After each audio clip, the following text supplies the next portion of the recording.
Peace be upon you, brothers and sisters. This is Said Mirza from reallyNotReason.com, and in today's talk, I wanted to look at this question that I get quite often: Are you a Muslim?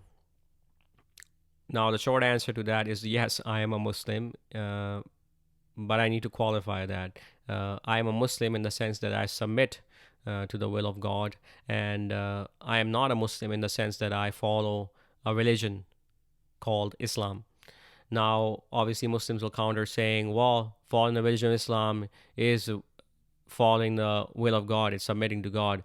But that's not true, actually, because if you're following the religion of Islam, what you're actually following are the ways and practices of your ancestors. And I might add blindly. And how can I say that with such confidence? It is because I grew up in a traditional Muslim Sunni household. I was raised in that environment. And everything that I learned about capital I Islam, the religion of Islam, was by listening to my elders or copying what they were doing, especially in the case of Salat and Hajj and all that stuff. So I think that's a typical situation for most Muslims who were born and raised in a traditional Muslim family. That they learned the religion of Islam from their ancestors, and they consider that to be following the will of God, to following the commandments of God, to submitting to God. But if we actually look in the Quran for what the Quran dictates, we find that a lot of practices that are central to the religion of Islam, they're not detailed in the Quran. Now, then we get into this whole quagmire of Muslims saying, okay, that's why we need the Hadith. But again, as I mentioned, the Quran states to be complete, it states to be fully detailed, it states to be preserved. So everything that we need to satisfy God, to earn His good pleasure, should be from the Quran. It should be derived from the Quran. And if it's not in the Quran, then we need to reject it. This is really the position. Now, obviously, I'm not saying anything new here. This has been covered exhaustively in Brother Gerrans' work, The Quran, A Complete Revelation, and a lot of these ideas are based on his work. I encourage you to download his translation and read it, or watch his videos. He's covered these topics quite extensively, but I think in this day and age, obviously people don't have the time, or they don't have the attention to look into these sort of questions. They're busy, and this video is supposed to, I guess, give you a little bit of primer into the idea of what the Quran means by the word Muslim. The Quran just means surrender. It just means to submit to the will of God. This is all that the Quran means by the word Muslim. And what I'm gonna do is I'm gonna read to you two passages from chapter 3 where this difference is clearly spelled out, and I'm gonna be using a traditional translator's translation. I'm gonna be using Arbery's translation. And if you know anything about Arbery, his translation is very literal, it's very good, but obviously he subscribed to traditional viewpoints about these words, about Islam meaning the religion of Islam, and Muslim, someone who adheres to religion of Islam. So you can see that in his translation that there's a tension. There's a tension that's being built, because the Quran is going against factions and sects and religions, but at the same time Arbery is using Islam as the religion of Islam, so it's creating a tension in the text, and it's very clear to see what's going on here. What is needed really is a sincere effort to look at what the Quran is saying, and a sincere study of the arguments, and you will see that the Quran just means al-Islam to be an abstract idea of submission to God. It does not mean al-Islam to be a religion with its various rites and dogmas and beliefs and practices. That's not what it means. So the first passage I want to look at, this is chapter 3, this is verse 19. We're just going to be reading onwards, and I'll stop off and make some comments as we go. Again, this is our base translation, and you can access this translation on corpus.quran.com. I'll put a link in the drop down box below, so you're free to read his translation or the other translations that are provided here as well. And you will see quickly that the word Islam is just an abstract word. It's just a general word, and it just means submission. And this is what all the creatures in the heavens and the earth are doing. They're submitting to the will of God. Okay, so this is chapter 3, verse 19. The true religion with God is Islam. Those who were given the book were not at variance except after the knowledge came to them, being insolent one to another. And whoso disbelieves in God's signs, God is swift at the reckoning. So here he's taking Islam to be the religion of Islam with a capital I. But let's look at the Arabic. It says, "Inna deen indallahil Islam." So the deen, the religion, the doctrine with God, near God, is al-Islam. And now al-Islam is taken to mean this, religion of Islam. But is it really what it's saying? وَمَا أَخْتَلَفَ الَّذِينَ أُوتُوا الْكِتَابَ. And the people who were given the book, the people of the scripture, they did not. Ikhtilaf means to be in conflict, to be at variance, to, have disputes. They were not disputing with each other. إِلَّا مِن بَعْدِ مَا جَاءَهُمُ الْعِلْمُ. Unless after the knowledge came to them through بَغْيًا بَيْنَهُمْ, through sectarian zealotry. This is how Brother Gerrans translates it. But being insolent one to another. So the whole idea was that these people were one. They all served one God. This was it. But then they broke up into sects and factions, Christianity, Judaism. Even within Christianity, you have so many sects. It's the same with Judaism. It's the same with Islam. So these people, they were all commanded to serve one God. And that they broke off into sects because of jealousy and animosity between them. And now this is verse 20. So if they dispute with thee, or if they dispute with you, say, I have surrendered my will to God, and whosoever follows me. And say to those who have been given the book and the common folk, have you surrendered? If they have surrendered, they are right guided. But if they turn their backs, thine it is only to deliver the message, and God sees his servants. So, again, the idea is not that Prophet Muhammad is being told to, I have become a Muslim. It's, I have surrendered my will to God. It says in the Arabic, it says, فَإِنْ حَجُّوكَ. And if they dispute with you, they argue with you, they wrangle with you, فَقُلْ أَسْلَمْتُ وَجِهِي لِلَّهِ. Then say that I have submitted, I have surrendered. Aslamtu means surrender. Surrender what? Wajhillahi, my face to God.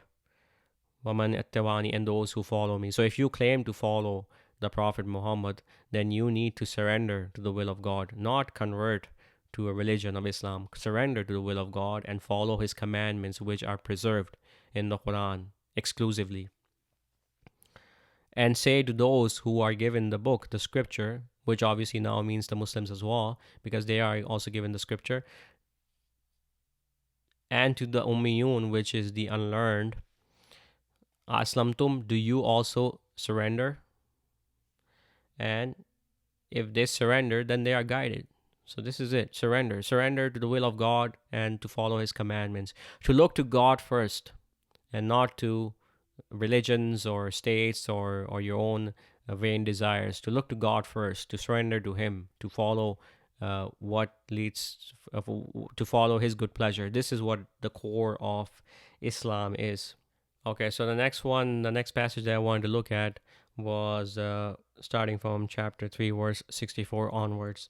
And again, you can see the tension being built up where it's not that the Jews and the Christians are being told that you need to convert to a religion of Islam. It's rather that they're being told that you need to abandon your factions and come to a common understanding of service to God alone. And this is what you're supposed to do. You're not supposed to go off and build your own religions and sects. So this is Arbery's translation. Say, people of the book, come now to a word common between us and you, that we serve none but God, and that we associate not aught with him, and do not some of us take others as lords apart from God.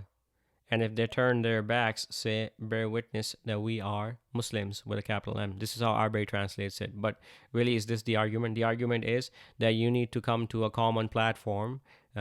We all need to come to a common platform, common agreement that we serve no one but God, and that we do not associate anyone with him, and that we do not take others as lords besides God. We don't look to others for protection. We don't look to others for guidance. We don't look to others for help. We look to God alone, and we surrender to his will. And if they turn their backs, say, bear witness that we are surrendering. This is it. Next one is verse 65. People of the book, why do you dispute concerning Abraham? The Torah was not sent down, neither the gospel, but after him. What, have you no reason?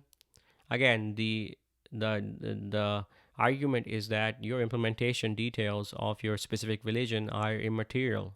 If you claim to be following Prophet Abraham, which is what all these three religions claim to be doing, um, then Abraham was neither a Jew nor a Christian nor a capital M Muslim. He was one who submitted to God alone. Ha! You are the ones who dispute on what you know. But why then dispute you touching a matter of which you know not anything? God knows and you know not. So, what does God know? God knows. This is verse 67. No, Abraham in truth was not a Jew, neither a Christian, but he was a, obviously Arabic would translate it as capital M Muslim, but he was a Muslim and one pure of faith. Certainly he was never of the idolaters. But is this what the Arabic says? It says, Makana Ibrahim Yehudian wala Nasranian, and neither was Abraham a Jew or a Christian, walakin kana Hanifan, but he was a Hanif. Hanif means a monotheist, as in belief in one God alone. Musliman, submitting, surrendering. Wamakana min mushrikin, and he was not of the idolaters. So he did not associate anything with God, and he was surrendering to the will of God. He wasn't, belonging to a faction.